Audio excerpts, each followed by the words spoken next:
тундарч эрүүл мэнд үргэлж дундардаг учраас өөртөө болон хайртай хүмүүсийнхээ төлөө эрүүл угаарай. Эрүүл агаараа нэвтрүүлэг пүрэв гараг бүрийн 15 цаг 5 минутаас таны эрүүл мэндийг дэмжих олон төрлийн агуулгыг хүрэхэд бэлэн боллоо.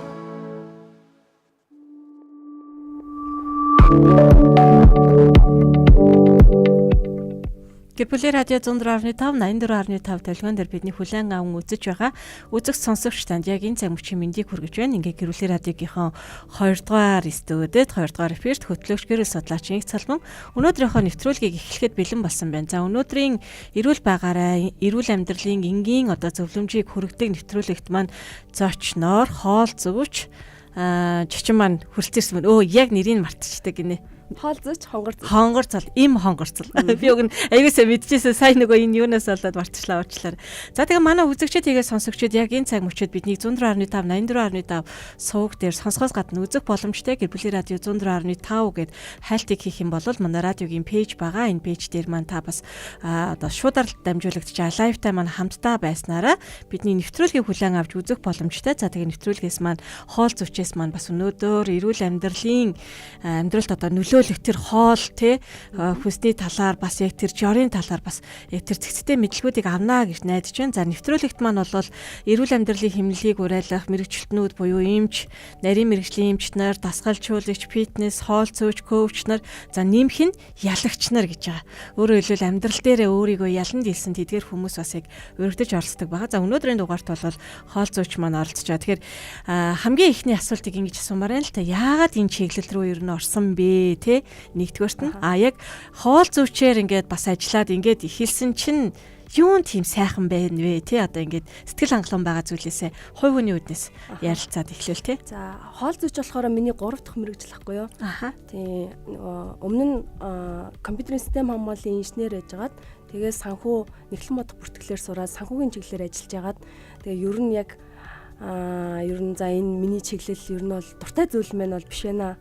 Юун дуртай юм болоо гэд маш их эрэл хайгуул хийгээд бүр ингээд тест хүртэл бүглэж өгч үзээд мэргэжил сонголтын. Тэгсэн чинь би нийгмийн чиглэлийн хүн болж таарсан. За тэгээд нийгмийн чиглэлээс тэгвэл ямар мэргэжил сонгох вэ гэж бодож жагаад тухайд яг нэг ашуус буюутай анагаахын шинжилгээ ухааны их сургуулийн яг энэ мэргэжлийн хоол зүйч гэдэг энэ мэргэжлийн танилцуулга явахт нь сонсоод надад хийж болох маш олон зүйл байгаа юм байна гэдэг ийм сэтэл төрсөн. Тэгээ ер нь хүн байгаа цагт хоол заавал оршин байна. Тэгээ хүнд хоолоор нь үйлчлэн гэдэг нь ер нь хамгийн тохиромжтой зүйл юм байна гэдэг сэтэл дээрээс би яг энэ хүн мэргэжлийг сонгож ирсэн. За тэгээд мэргэжлээ сонгосноос хойш ер нь бол яг 3 дахь мэргэжил маань яг 4 жил болж байна. За тэгээс одоо сүүлийн үед болохоор ихвчлэн би бол нөгөө хүүхдтэй илүү ажиллах төртэй. Хүүхдэд сургалт орох, хүүхдэд шимтгийлийн боловсруулал олгох юм хүүхдтэй ажиллахад маш гоё байдаг. Тэгээ хүүхдийн тэр орчинд хүлээж авч байгаа тэр нүд хаарц яг хүүхдэд ингэ зориулаад ингэ зөвлөмж өгөхөөр хүлээж авч байгаа тэр хандлага нь маш гоё байдаг. Тэгээд хүүхдэд сургалт орсны дараа л маш их энергиэр цэнэглэгдээд нөгөө нэг ядрах биш бүр илүү ирч хүчтэй болоод гарч ирдэг. За одоо тэгвэл би юу хийх үү гэдэг нэг тийм гоё асуулттайгаар ингээд тэр тангимаас гардаг. Тэр мэдрэмж нь надад маш их таалагддаг. Одоо тэгэхээр яг нөгөө хүүхдийн хоолны чиглэлээр дагнаад нэгдүгээр сурж байгаа, хоёрдугаарт яг одоо аль байгуулагч гэдэг юм эсвэл хуваараа юм хийж байгаа юу? Ер нь бол хуваараа явдаг. Давхар бас Баянгол дүрийн 87 дугаар цэцэрлэг тийм грет хоол зүйчээр нь явдаг.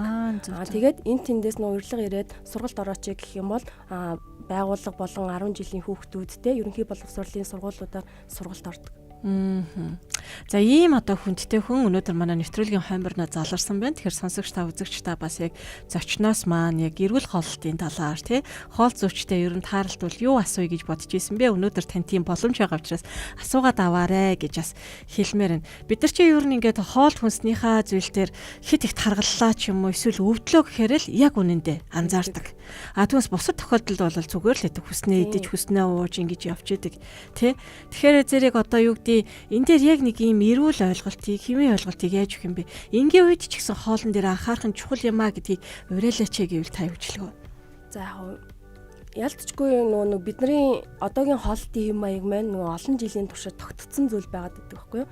Үнэхээр хүн ингээд эрүүл хоолтын хэм маягтай байя гэж бодох юм бол та яг одоо хүүхдээсээ л эхлэх хэрэгтэй гэсэн. Яагаад гэвэл хүүхдийг бага наснаас нь хоол шимт хичээлийн бид нар боловсралтай болгоод эрүүл хоолтын гэр бүлийн орчинд тэр сургууль соёлын орчинд тэр эрүүл хооллох тэр дадал соёлыг нь суулгаад өгчих юм бол яг нөгөө бие хүн болж төлөвшөхдөө энэ маань нөгөө багаасаа зөв дадал болоод хүмүүжчих юм бол ирээдүйд одоо бид нар тулгараад байгаа тий мэдээд байгаа ирнэ өөрчилж чадахгүй байна гэдэг асуудлууд тулгардаггүй.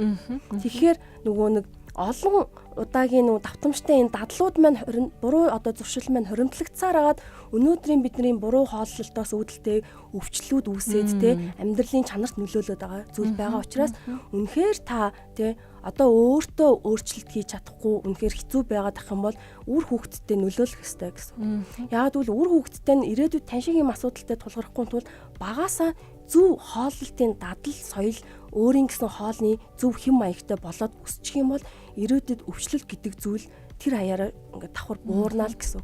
Буурах боломжтой байгаа тийм тий. Адаглалт, харгалалт, чихрийн шижин тий. Энэ одоо суулттай холбоотой бүх төрлийн өвч. За тэгвэл хоёлоо жоохон яриагаа задлаа гэж бодож байна л да.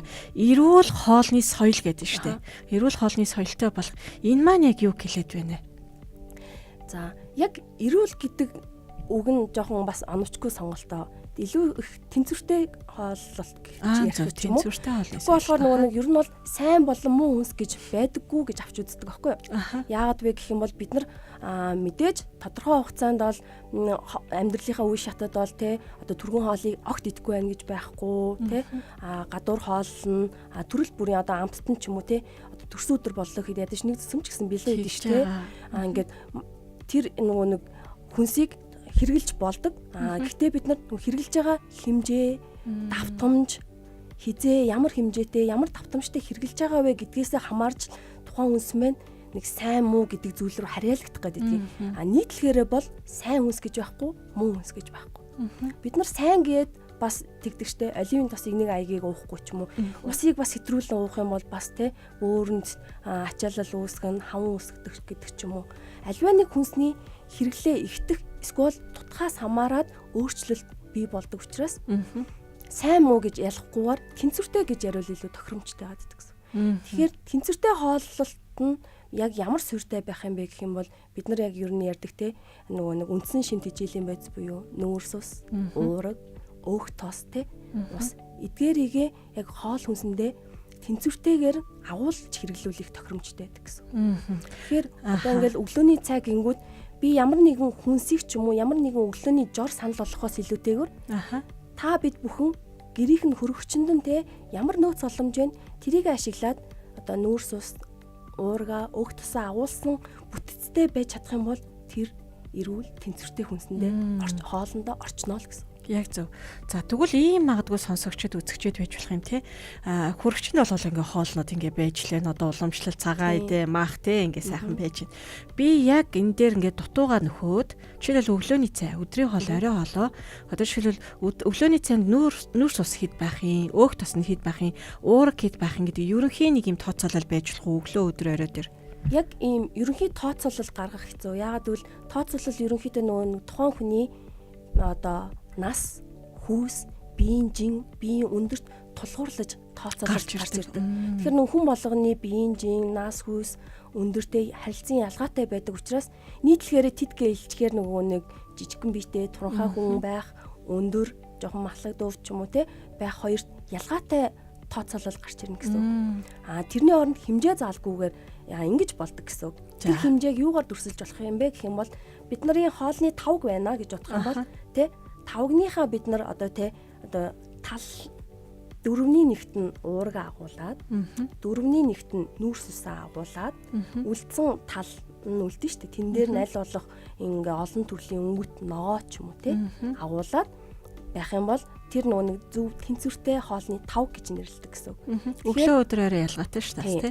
Гэхдээ өглөөний цайн дээр бол аль болох ийм төгс уурга буюу би өндгийг хэрэглэхийг илүүтэй санал болгодог гэсэн. Яагаад гэвэл өндөг маань өөрөө төгс уурга өндөгний нийт нэг 97-98% нь бид бүрэн шимэгддэг. Тэгэхээр нэг хаягдал бараг байхгүй. За тэгээ өглөөний цайн дээр өндөг орж ирснээр яг ямар ач тустай вэ гэх юм бол өндөг буюу уургалаг хүнс ороод ирчин гэдэг нь ходоодонд уургийн задрал явагддаг байхгүй юу. Тэгэхээр ходоодонд эхлээд уураг ороод ирчиж байна гэдэг нь араас нь нүрс ус ч юм уу те талхтай идлээ гэж бодоход холимог байдлаар ч юм уу ороод ирэхэд цусны дах сахар огцсон мөсдөггүй гэсэн. Тэнд хоол нөгөө уургийн задрал нэлээд удаан явагддаг учраас процесс явагддаг.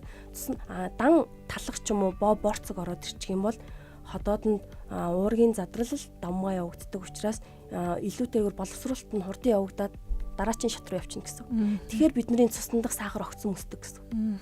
Тийм болохоор өглөөд аль болох одоо нийлмэл нүүрс ус буюу те бидний хэлдгээр бол нөгөө нэг бүхэл үр тарианы хүнсийг тийм уурглаг хүнстэйгээ хамт өндөгтэйгээ хамт идүүл зүгээр.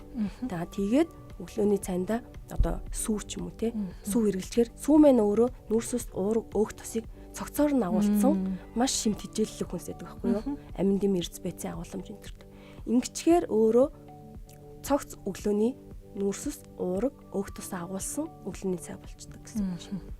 Зарим хүмүүс өндөгний шарыг нь яг ингээд идэхгүй те энэ айгүй хөөх тостой гэж үзээд идэг штэ. Энэ тал дээр юу үздэг вэ? Ер нь бол өндөгний цагаан нь дийлэнхтэй уураг. Шард нь хамгийн яг чухал шимтгижээлийн одоо микро шимтгижээл нэгдэл буюу амин дэм эрдэс байцсууд нь агуулгддаг гэсэн. Өндөгний шард агуулгддаг холестерол нь өөр сайн холестерол гэдэг байхгүй юу? Тэгэхээр та өдөрт хэр их хэмжээтэй идэж байгаагаас хамаарат одоо өдрийн оройны хоолнд нь хэр их өөх тосны агуулгаж байгаагаас хамаарат уг нь бол өндөгний шар бол асуудалгүй өндөгний шараа идчихэж одоо нөгөө нэг амин нэмэрц байцуудаа илүүтэй давмгаа авах боломжтой байдаг гэсэн. Өглөөний цагаа уугаад тэр тооцоол дээр үндэслэл ингээд өдөр оройгоо хөөгөө явчихмаар тий. Тэгэхээр тэрийг идэхгүй байна гэдэг чинь бас яг хамгийн чухал юм а иддэггүй байх нь шүү. Ааха. За тэгвэл хоёлаа ингэж үзээл та хүмүүсийн нөгөө завгүй амьдрал чинь одоо энэ эрүүл амьдралын хэмнэлд асар их одоо нөлөөлж чинь. Тэгээд гинт хүсэж явж яснаа за гэлс одоо түргэн хоол идчихээ ч гэдэм үү. Эсвэл түргэн болдог хоол идчихээ гэдэг ийм хэмнэлээр 7 хоногийн ихэнх өдөр нь амьдрья гэж үзье. Тэгхийн бол эргээд нөгөө өвчлөмтгөө бий болно шүү дээ. За тэгвэл завгүй амьдралын хэмнэлтэн зариулаад яг тэр эрүүл одоо амьдралын хоолны жорж гэдэг юм уу те тэр зүйлсүүд юу байж болох вэ? Аха.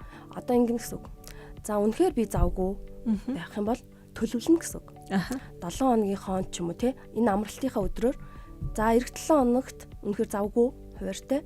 Тэгхийн бол ер нь өглөөний цайндаа юу идэх үү гэдгээ урьдчилаад төлөвлөж гэсэн үг. Өдрөө хоол мэдээж гадуур идэнэ. За орой гэртээ ирээд оройныхоо хоол хийж идэнэ гэдгээ төлөвлөнө.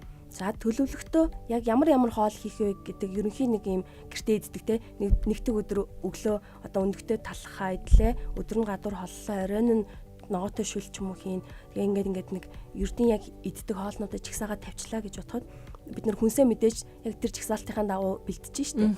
Тэгээд хоолоо илүү хэлбэр болох үүднээс хоолныхоо бэлтцүүдийг бэлдээ тавьчих болно гэсэн. Магадгүй те юу яаж болно? Өдрийнхөө хоолыг авч явмаар санагдах юм бол одоо нөгөө нэг махныхаа бэлтцүүдийг хүртэлтэй котлет маркер ч юм уу бөөрийнхээ мах болгоод ч юм уу бэлдэж тавиал өглөөнийхөө цаг уужаа хоорондоо тэрийгэ одоо тосгүй шарагчандаа ч юм уу ондоо хийчихэж болно. Нэг цагийг ашиглахдаа нөгөөхөө ч юм уу. Эсвэл өмнөх оройн урдчлаад бас бэлдээд хөлдөөгөөд ч юм уу тавьсан байж болно. Гэх мэтчлэн яг надад ямар нөөц боломж байна гэд урдчлаад бэлтцүүдээ бэлдээд тавих нь бас их зөв арга байдаг. Орой хурж ирлээ нөгөө хөлдөө махыг хэрчих ч юм уу те ногоогоо арилгаад хэрчгэд цаг үрхгүйгээр шууд тогоон дээрээ те шөлөө усаа хийлээ бэлтцүүдээ хийлээ ногоотой шөлөө болголоо гэдэг ч юм уу. Тэр нь бараг хувцас солиод нэг юмаа бэлтэж явах те хүүхдтэйгээ ч юм уу нөхөртэйгээ нэг хэдэн үг сольж явах хооронд гэрийнхэн бусад юмаа янзлж явах хооронд шүл буцлаад ч юм уу хоол болох. Энэ хэлбэр аргуудыг төлөвлөх юм бол маш хэлбэр болно гэсэн.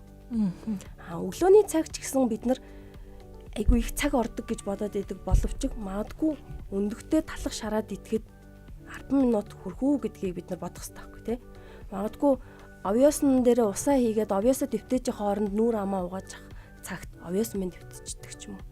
Үнэхээр бүр суугаад халбагдаж идэж амжихгүй бол би тэгж зөвлөдөг. Блендерт хийгээд блендертэй тий тэгээд нэг сүүгээ хийгээд ганц нэг жимс ч юм уу банан хэмээрээ хийгээд блендертэй аягт хийгээд замдаа уугаад аваа. Шингэн төлөвт оруулаад чамаагүй. Ямар ч тааж өглөөний цагаа уух нь хамгийн чухал гэдэг. гэсэн. Ямар ч байсан хоол хүнсний хувьд бол нөгөө хит их шарсан биш те. Хурц үнэр амтгүй байх тусмал илүү эрүүл байдаг. Ажлын багасна гэсэн. Гэтэл хүмүүсийн маань хувьд бол илүү нөгөө гоцгойд үнэртэй, хуурсан, шарсан хоолнуудад бас илүү ингээд дурлаад байдаг штэ. За тэгээд тэрийг хийхэд мэдээж хэрэг цаг их орно, бэлтгэх цаг, хийх явцын болцсон цаг их орно. Тэрүүгээр бас бүх одоо хоолнуудыг төсөөлөөд өөрийнхөө өглөөний цаг уухгүйгээр ингэж гарч болохгүй шүү. Аль болохоор өглөө ч гэсэн ер нь тэр амт муутай ч гэсэн гэркулээс маань илүү эрүүл байдаг те гэдэг талаас нь бас ингэж хэлж байна. Ер нь бол нөгөө ходоод хямрах, өтгөн хатах, за ядарч цулдах, эсвэл арьс хуйраас шахч гэдэг юм уу те нэг хэд хэдийн ийм зүйлсүүд төр бидний хоолтой айгу холбоотой байдаг штэ. Имзэг болцсон байгаа. За одоо яг одоо гүйлгчилаа гэж бодоход яг энэ хүнд тохирсон за та тийм юм ихний ээлжинд тэдүү удаад ач гэдэг юм те хэдүүл зүгээрээ гэж шууд нэрлэх зүйлсүүд яг юу гэж болох вэ? Одоо үнэхээр гүйлгээд сулгаж байгаа үед бол хүн биеэсээ маш их нөгөө нэг юм электролитуудаа гаргаж алдчихдаг учраас шингэнийг сайн нөхөх хэрэгтэй. Шингэнийг нөхөхдөө дан ус биш аль болох электролит буюу те эрдсүүд агуулсан шингэнийг хэрэглэж өгөх юмштэй гэсэн. Адаглал бид нөгөө нэг юу ядах штэ нөгөө нэг цай өтгөн байх ундаа ч юм уу нөгөө нэг давас эсэн чихэр ч юм уу хийгээд ууж байгаа мэн өөрөө тэр усыг электролитжүүлж байгаа гэсэн. Тэгээд хэр давтамжтай хэр хугацаанд яаж өтгөн алдснаас хамаарат те магадгүй нөгөө юм мэдчих чадахгүй их өтгөн алдсан гүйлгцэн байх юм бол ходоод ер нь хоосорсон байгаа учраас хурц хоол их хэмжээний хоол ороход бас ийм буцаагаад гаргах боловсруулж чадахгүй байх нөхцөл үүсэх боломжтой учраас ерөнхийдөө нэг юм цутан маркийн арай нөгөө шингэс сайтай ходоодны бас нөгөө нэг энэ ханы үйл ажиллагааг дэмжих хөдөлгөөнд нэг их бас нэг хүн шингэхэд хүнд биш тийм цутгансан хоолыг өгүүлэх тохиромжтой байдаг. Тэгээд өтгөн гаралт маань хэмжээ шингэн өтгөнийхэн хэмжээ нь ямар байна гэдгийг ажиглаж агаад дараачийн хоолоо баг нэвтрүүлэх хэрэгтэй гэсэн. Огцом их идэвлж болохгүй. Одоо жишээлбэл эсэргээрээ өтгөн хатчих юм бол тий бид нар илүү сайн бас нэг шингэнийхэн хэмжээг нэмэгдүүлж өгөх ходоод гидсний яг тэр гөрөлцөх хөдөлгөөнийг сайжруулахын тулд эслэгээр баялаг хүмсийг тий идүүлэх гэх мэтчлэн аргыг хэрэглэх шаардлагатай гэсэн. За ийм учраас хоол зүйчийн хэрэгцээ шаардлага бол бидний амьдралд бол нэн шаардлагатай байгаа шүү. За тэгээд найруулагч маань бас яг энэ нөгөө коммент хэсгээр манай хоол зүйчийн IT хаягийг нь оруулсан байгаа учраас энэ хаяг руу ороод бас дагах бүрэн боломжтой. За жингээ ирүүлэр буулгахад ямар хооллолт байвал сайн бэ гэсэн асуулт ирсэн байна. Би бол жингээ хасж байгаа хүмүүс ер нь аль нэг хоолыг хасчих гээд байдаг штэ. Хоолыг ер нь сойгоод хоолныхоо хэмжээг бууруулах гээд байдаг. Хоолны хэмжээ бууруулчихаар бид нар нөгөө бие организм нөгөө нэг дассан сурснараа одоо нөгөө нэг дахиад хоол нэхэд ихэн штэ. Тэнгүү тэрнтэй тэмцгээд маш их стресстэй байдаг. Стресстэй тусам тэнд цаанд кортизол гормон ялгараад кортизол гормоны нэг сөрөг нөлөө нь юу байдаг вэ гэх юм бол хоолны туршилт шууд нөлөө үзүүлдэг. Хоолны туршлагыг улам өдөөж өгдөг гэсэн. Тэгвэл бидний нөгөө нэг баг идэх гээд байгаа хүслийг улам өдөөгөөд байдаг гэсэн. Тэрний оронд өдрийн 3 хоолоо идэнэ. Гэхдээ бүтэц хоол боловсруулах технологийн арга ажиллагаагаа өөрчлөх хэрэгтэй гэсэн. Өглөөнийхөө цайгаа заавал үнэхээр тийм одоо амтгүй авьяас идмээргүй бол арай амттай болгоод сүүнд хийгээд ч юм уу баг зэрэг зүгийн бол хийгээд амттай болгоод идчих болно. Тэгээд нөгөө цангис жимсээр ч юм уу тэ үзмээр баяжуулаад самраар за өглөөнийхөө цаг гэртээ уучих заавал уучих. Тэгээ гарлаа өдрийн хоолыг үнэхээр гадуур иддэг бол аль болох одоо нөгөө нэг хуурсан хайрсан биш те түргэн боловсруулсан хоол биш энгийн зүгээр хийсэн хоолыг аваад идэхийг хичээхийг зөвлөнө. Харин орой ирээд хоол сайх биш орой ирэнгүүтлээсээ одоо машинцсан махтай ч юм уу ийм шүлтэй хоол эсвэл жигнэ амтлан жигнэж хийсэн хөнгөн хуурах ч юм уу тийм хоолныхоо тэнгуүлээсээ тэнд хоолны хачран дагуулагдах эсвэл гурил будаан хасаж болно гэсэн. Ер нь хоол идэх хэрэгтэй гэсэн. Хоол иднэ гэдэг чинь бие организм цадсан мэдрэмжийг, хансан мэдрэмжийг аваад эхэлчихээр эргээд нөгөө нэг энэ аппетит хөдөлгөн арай багуулаад эхэлдэг гэсэн. Тэгэхгүй бид нар бие организмоо яг ингээ хүчээр ингээд маш бага илчлэгтэй хоол өгөөд тэгээд дасгал хөдөлгөөн хийхгүй явах юм бол бид нар турхаасаа илүүтэйгээр булчингийнхаа маасыг алдаад иддэг гэсэн. Тэр нэг юм шолхоосон биетэй л болоод иддэг гэсэн.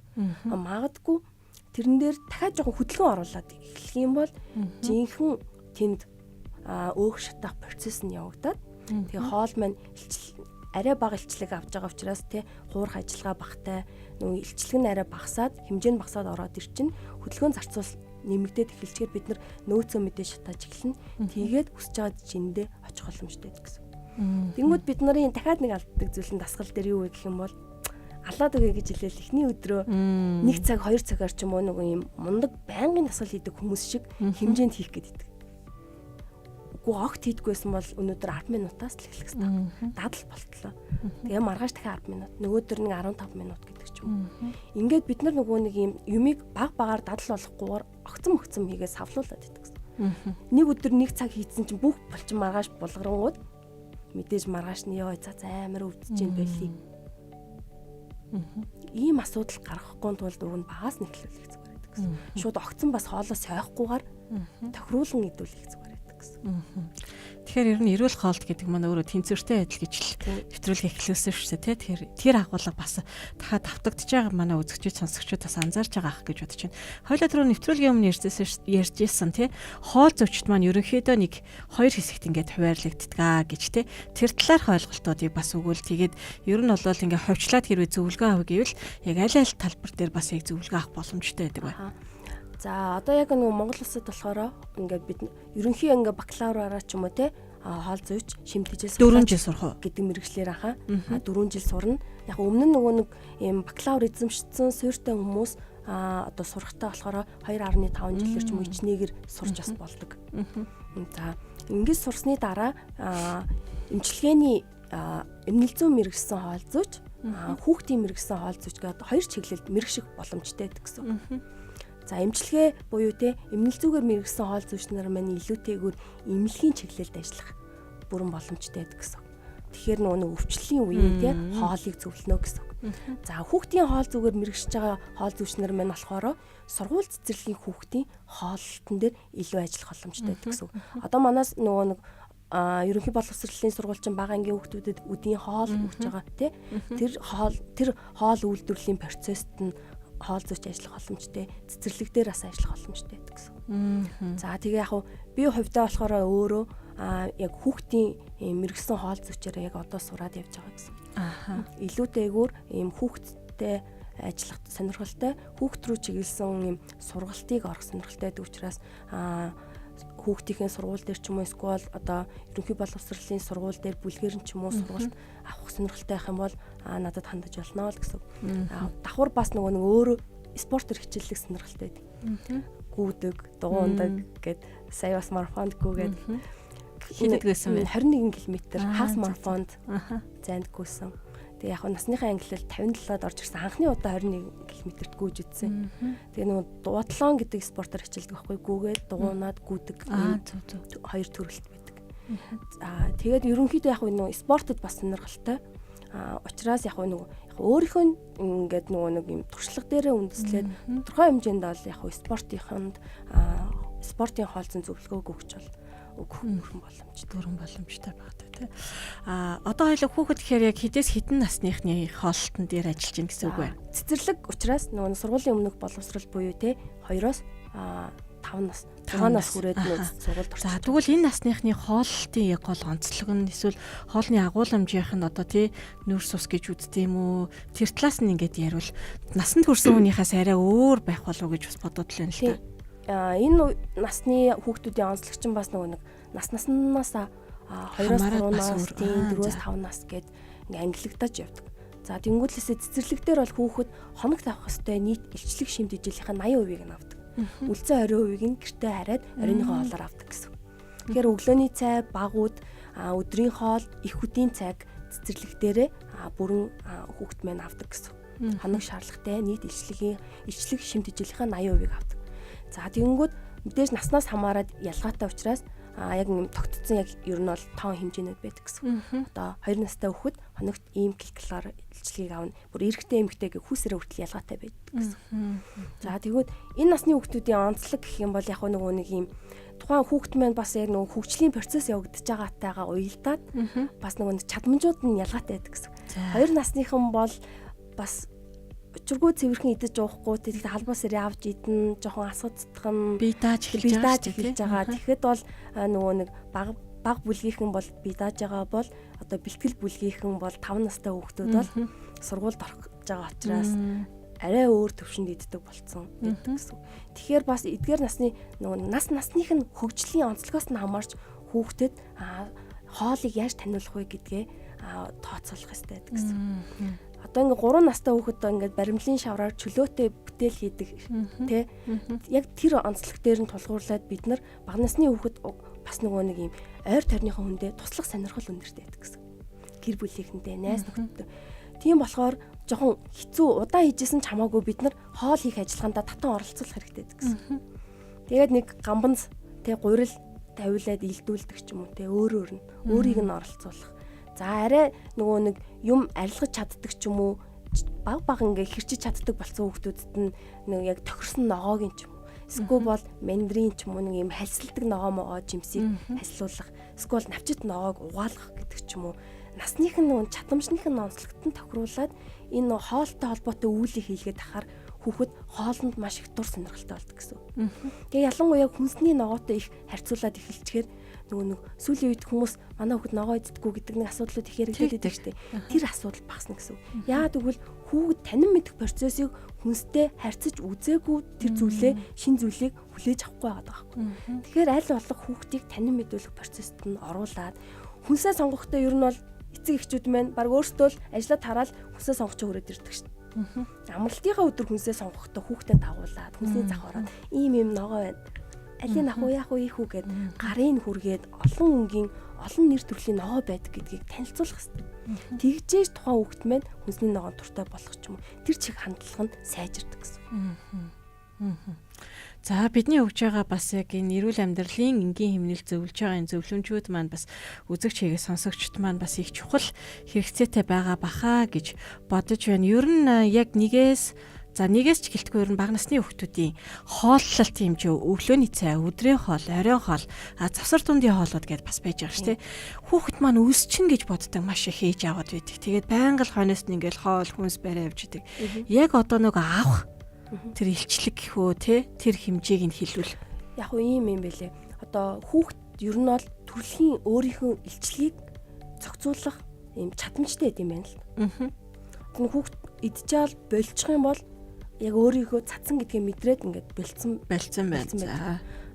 Тэгээд тэр нь болохоор бага наснда ялангуяа нэг юм 2-6 нас ер нь бол хүртлээ жоохон савлгаатай докторгүй байдаг гэсэн. Өнөөдөр магадгүй аягныхаа талыг идчихэд болцсон бол маргааш нь бүтэн идчихэж болно. Тэрийг нь эцэг эхчүүд маш сайн ажиглах хэрэгтэй гэсэн. Үнэхээр яг өөрөө цадсангаа мэдрээд болж гин үү? Идэггүйгээд яг дургуулгаад болоод гин үү? Энд өдөр өдрийнх нь давтамж нь ямар байна гэдгийг нь ажиглах хэрэгтэй гэсэн. Тэгэхгүй бид нар энэ өөрийнхөө ингээ хоолны илчлэгийн хэмжээг зохицуулахын чадварчинд нь хит хүчлээд дахиад идгээд ах юм бол нөгөө нэг дараа нь ямар үр дагавар гардаг вэ гэх юм бол нөгөө нэг цадхаа мэдхгүй их иддэг яг эмгэг ч юм уу те нөгөө нэг энэ зогсоо зайгүй идээлээдэг яг тэр хоолны юм дуршил бидний одоо удирдах гад хэцүү байгаад байгаа энэ хоолны дуршлын суурь тэнд тавигдах магадлал өндөр байдаг гэсэн. Тэгэхээр эхний ээлжинд хүүхдтэй багаар бид нар чинь бор хоолнд оруулахаас эхлээл хүүхдийн хоолтын хэмжээг ер нь бол танин мэдээлэл хэлж байгаа шүү дээ. Тэгээ маш их ажиглалт эцэг эхчүүдэд хэрэгтэй байдаг гэсэн. Хүүхд маань энэ хүнсэнд үнэхээр дургүй байна уу? Эсвэл өнөөдөр угаасаа яг идсэн өглөө өдөр нь хангалттай идсэн орой тал аяг хоол идчихэд болвол магадгүй яг өөрөө болцсон юм байна гэдэг ч юм. Маш сайн ажиглалтын дүнд явагддаг. Энэ жоохон юм яг ийм савлгаан өндөртэй байдаг учраас яг тийм ийм дандаа тал идэн гэдэг ч юм уу тэр ойлголт нь жоохон тутмаг байгаад байдаг. Тэгээ яваандаа хүүхэд ахаа хөгжлийн процессийн дунд өөрийнхөө яг хэмжээг олоод тэгээ ер нь нэг одоо сургуулийн насанд ороод эхлэхээр яг нэг тогтцсон нэг юм аягаар ч юм уу хооллоо сурчдаг штэ. Өөр ингэсэн нэг аягтай болоод яг тэр хэмжээндээ очиод тулчдаг гэсэн. Эцэгчүүд ингэж үздэг штэ. Илүү одоо нөгөө нэг луу идэх юм бол нүдний харанд сайн ч гэдэм үү тий хүүхдүүстэй ингээд нөгөө хүнсний ногоо зарим нэг зүйлсүүдийг тогтоолох заарга байгаа. Илүү өсөглөн байхын тулд иддэг хоол хүнс гэж байх уу? Нэгдүгээрт хоёрдугаарт нь хүүхдийнхаа тархины хөгжлийг дэмжих юм сонирхолтой бас төрлийн хүмүүс байдаг штэ. Яг ийм хоёр төрлөөр бол ямар хоол хүнсийг илүү төлхөө хэрэглүүлэх вэ? Ер нь хүүхдээ үнэхээр өсөглөө тэ өндөр болгоё гэж бодох юм бол сүү цагаан эдэг нь өдөр болгон өгөх хэрэгтэй. Сүг. Өглөө болгон өглөө юм уу баг үд дээр нь 11 цагийн орчимд ч юм уу те сүүг заавал болгох хэрэгтэй. Сүү цагаан эдэг тогтмол хэрэглэснээр нөгөө сүүнээс маш их одоо түрүү хэлсэн шүү дээ те нүүрсээс уураг өг тосоо авна. Дээрээс нь маш олон төрлийн амин дэм эрдэс бодисууд агуулгадж байгаа. Тэгээд нөгөө нэг кальциум хамгийн баялаг их үүсэр байдаг учраас бага насны хүүхдүүдэд сүү цагаан эдэгээ маш сайн хэрэглэх хэрэгтэй. Тэгээд тэгхийн бол өсөлтөнд нь маш сайн үр дүнтэй байдаг гэсэн. Тийм учраас нөгөө улс орнууд нөгөө нэг сургуулийнхаа хүүхдүүдэд нөгөө сүү хөтөлбөрийг хэрэгжүүлээд одоо тэр жишгээр манай Монгол улс ч гэсэн те сая энэ жилээс нөгөө нэг сургуулийн хүүхдүүдэд сүү хөтөлбөрийг хэрэгжүүлж өгж байгаа нь өөрөө өсөлтийг нь дэмжих хамгийн чухал зүйл нь сүү уулгах юм байна гэдэг дээр тогтцсон гэсэн. Үнэхээр оюуны болон өөр бусад ийм чадамжийг нь сайжруулъя гэж бодох юм бол бид нар бичил шимт хижээл буюу те амин дэм эрдэс бодисыг хоол хүнсээр нь сайн өгөх хамгийн шилдэг арга бол олон өнгийн хүнсний ногоо жимсийг хэрэглүүлэх гэсэн. Тэнгүүд Монгол хүүхдүүд нөгөө хүнсний ногоо бага идэж ингээд энэ жимсний хэрэглээ бага байгаа нь нөгөө нэг микро шимт хижээлийн байц буюу амин дэм эрдэс бодисын дутал үүсэх боломжтой байдаг гэсэн. Энэ зүйл маань өөрөө бас өсөлт болон те уураг тархины хөгжилд бас нөлөөлдөг. Хүүхдийн өсөлт хөгжилд. Хүүхэд ер нь өдөрт дунджаар хэдэн грамм мах эсвэл уураг хэрэглэх шаардлагатай. Зарим хүүхдүүд бол махыг ингээд бүр иддэггүй штэ тий. Тэгвэл тэрийг ингээ хүлээн зөвшөөрөө за аандаа энэ иддэг болно гэж үзэх хэрэгтэй юм уу? Эсвэл яг нэг идэх хэрэгтэй. За нэг хэдэн граммын дундч хэмжээг нь мэдчихвэл тэрнийхээ ядаж талыг нь өгөх гэж зүтгүүлэх хэрэгтэй юм болов? Ер нь бол мах иддэггүй байх нь өөрөө маш их эрсдэлтэй гэсэн. Яагаад гэвэл бид нар нөгөө нэг төмрийн нүүрт одоо тий төмрийнхөө хамгийн ингээд баялаг их үсэр мэн өөрөө мах байдаг.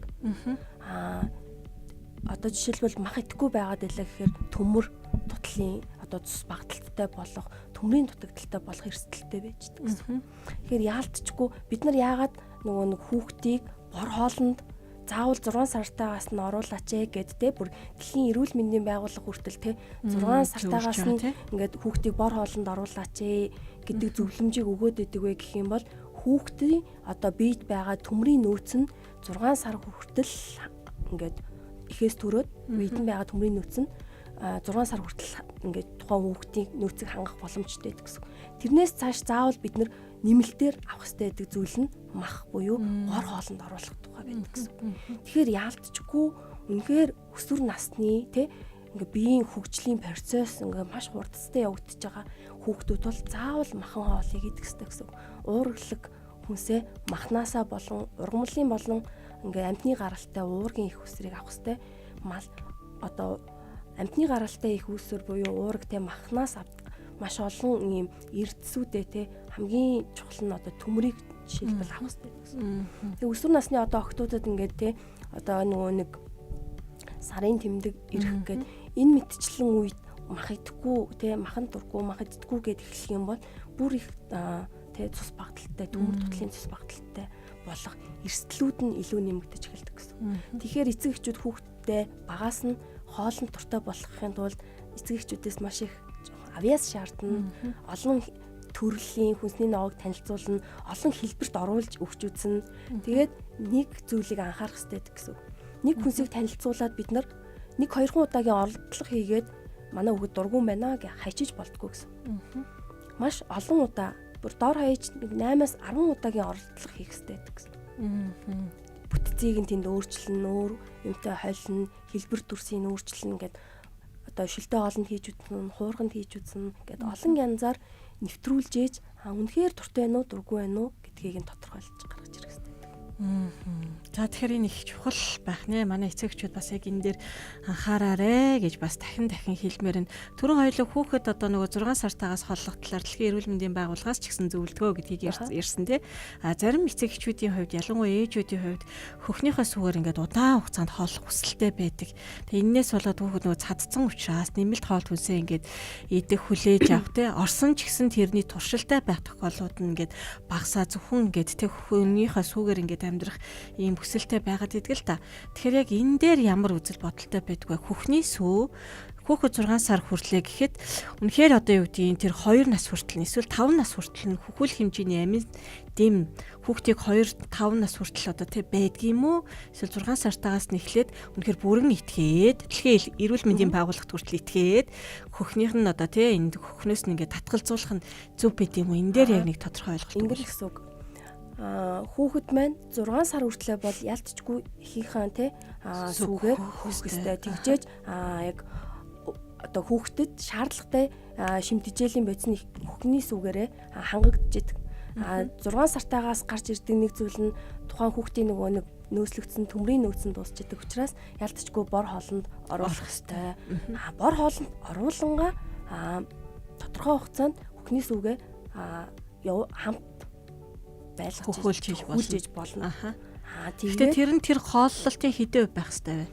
Зүгээр яг хуваар ингээл ерөнхийдөө яг одоо нэг хөхний сүүн илүү одоо нэг шингэн хүнсийг нь орлох үс болж эхэлж яг үндсэн хооллолт бас биш байх нь шүү дээ. Мэдээж тодорхой хэмжээнд тэндээс шимтгийлийн нэгдлүүд авна. Гэтэ хүүхдийн тэр их өсөлтийн хурдтай процессыг хангах үс болж хангаж чаддаггүй гэсэн. Тийм учраас зайлшгүй бид нар бор хоолнд оруулж эхэлдэг гэсэн. Тэгээ бор хоолтой намд хөхний сүгээрээ давхар хооллож явж агаад бор хоолндоо бүрэн нэвтрээд эхлэх үед нь хөхөө болоод ер нь бол ердийн хооллолт руу бүрэн нэвтрүүлж болно. Тэрийг яг мэдээж нөгөө нэг тухайн ээж те нэрээ хоёрын хооронд яг яаж нэвтрүүлж байгаагаас хамаарат заавал яг 6 сартад нь болох биш. Ер нь бор хоолндтой танилцах процесс ч өөрөө бас яг эмзэг үе явахгүй юм. Тэр хооронд нь хөхний сүн хамт хавсарч явна. Тэгээ бор хоолнд бүрэн нэвтэрсний дараа хөхүүлгээ болж болно.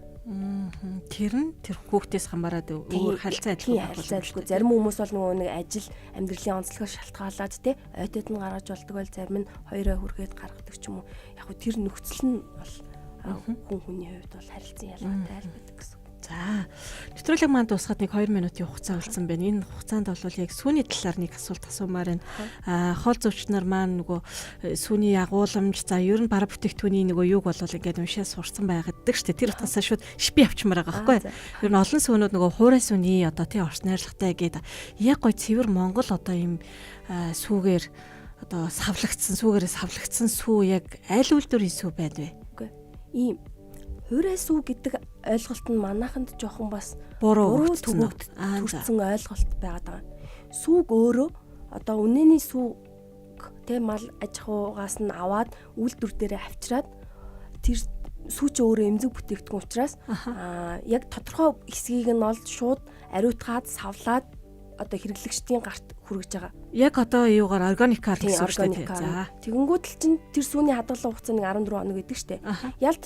Ялцчгүй одоо ингээд хавар зуны цагт бол сүү өргөн дэлгэр байгаа цагт бол ер нь ихэнх сүүнүүд дандаа сүү 2 янзын тэмдэглэгээтэй байдаг байхгүй юу? За тэрийг л байгаа. A тэмдэглэг нь бол одоо жишээлбэл цэвэр одоо үнэний сүүгээ ашиглацсан гэсэн агуулга. За A тэмдэглэгээ ч юм уу тий. Одоо нөгөө нэг тэмдэглэг нь болохоор сүүний хатаамал үнэний сүүний хатаамлыг ашигласан гэдэг нь сүүгээ авчирнгуутлаасаа яг нөгөө нэг юм хатаах яг процессын дагуу хатаачдаг байхгүй.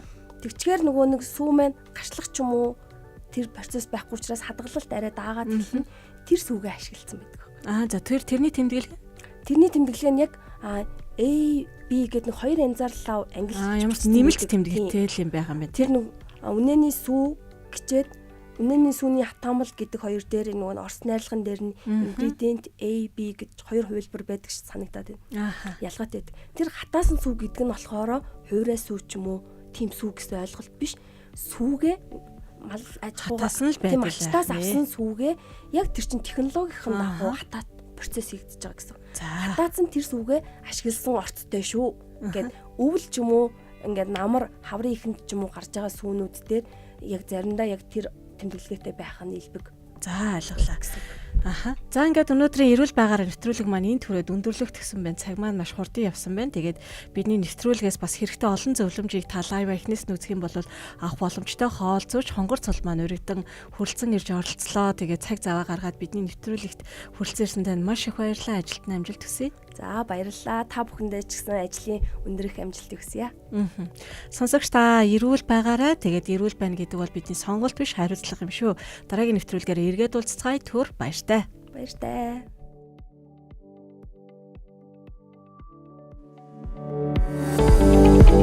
Ажил амьдрал байнга өндөрлөж эрүүл мэндийн төлөвлөлт учраас өөртөө болон хайр хүмүүсийн эрүүл байгаарай. Эрүүл байгаараа нэвтрүүлэг 3 гаруй 15 цаг минутаас таны эрүүл мэндийн дэмжих олон төрлийн агуулгыг хүрэхэд боллоо.